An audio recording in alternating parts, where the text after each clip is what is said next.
Yesterday, we learned that unemployment is up 10% since the election. Why does the Prime Minister think unemployment is rising on his watch? She comes here every week to talk the country down. We've got 200,000 new jobs, record investment, 4 interest rates cut. Contrast that to the disastrous Liz Truss mini-budget, inflation through the roof, and a £22 billion black hole. In today's breakdown, we're focusing on the heated exchange between Conservative leader Kemi Badenoch and Prime Minister Keir Starmer at this week's Prime Minister's Questions, where the spotlight was squarely on unemployment and the state of the UK economy. Kemi Badenoch wasted no time zeroing in on the economy. She began by challenging Starmer on the recent rise in unemployment, stating, "Why is unemployment rising under your watch?" Badenoch claimed that the number of unemployed people had increased by 10% since the general election, citing Office for National Statistics data and warning that things could get even worse, with Labour's planned rise in employer national insurance, a move she repeatedly branded a jobs tax. I'm not sure the Prime Minister even knew that unemployment was up, but there's no point him blaming everyone else. The fact is, Conservatives reduced the deficit every year until the pandemic, more than doubled the personal allowance. We left 4 million extra jobs, tackled the post-pandemic inflation spike, and left the fastest-growing economy in the G7. Let's talk about what is happening today. Let's look at Beals, a 180-year-old department store in Dorset. They survived 2 world wars and the winter of discontent, but they couldn't survive this Labour government. Beals is having, and I quote, Mr. Speaker, a Rachel Reeves closing down sale. What does the Prime Minister have to say to all the people who have lost their jobs? Mr. Speaker, nobody wants to see job losses, but she must be the only person left in the country who thinks the economy was booming after the last government. We've created new jobs, record investment, trade deals that they tried. The India deal, I think they tried for 8 years and failed. We did that deal. They talked about a US deal. We did that deal. We tend to get a stronger relationship with the EU. The former trade minister must be the only former trade minister who's against all trade deals which boost our economy. She says she's against the India deal, even though it's got the same provisions she put on the table.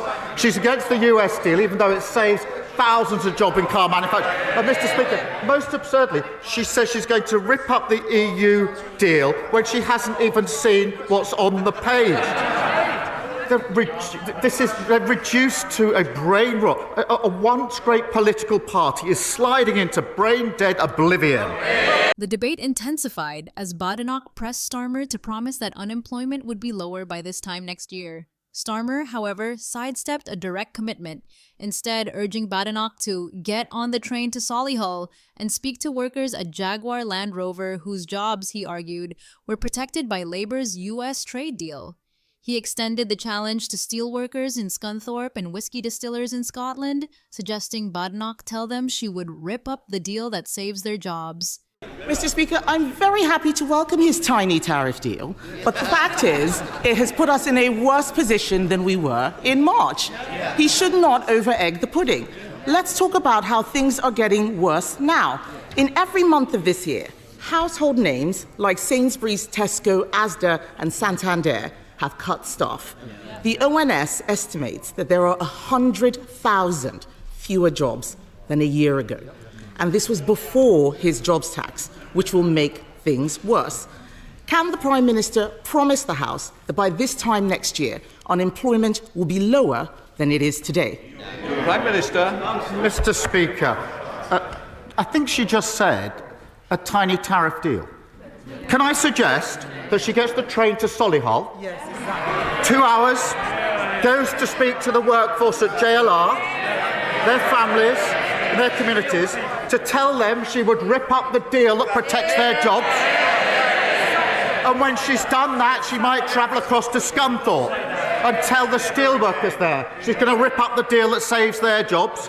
And then if she's got time, go up to Scotland and talk to the whiskey distilleries. Tell them she'd rip up the deal that's creating 1,200 jobs for them, boosting their exports, and then come back here next week and tell us what reaction she got. This exchange laid bare the stark divide between the two leaders. Badenoch accused Labour of making things worse for businesses and workers, while Starmer insisted that his government was on the right track investing, creating jobs, and cleaning up the economic mess left by the Conservatives. So, who do you think made the stronger case on the economy? Let us know in the comments, and don't forget to subscribe for more in-depth political analysis.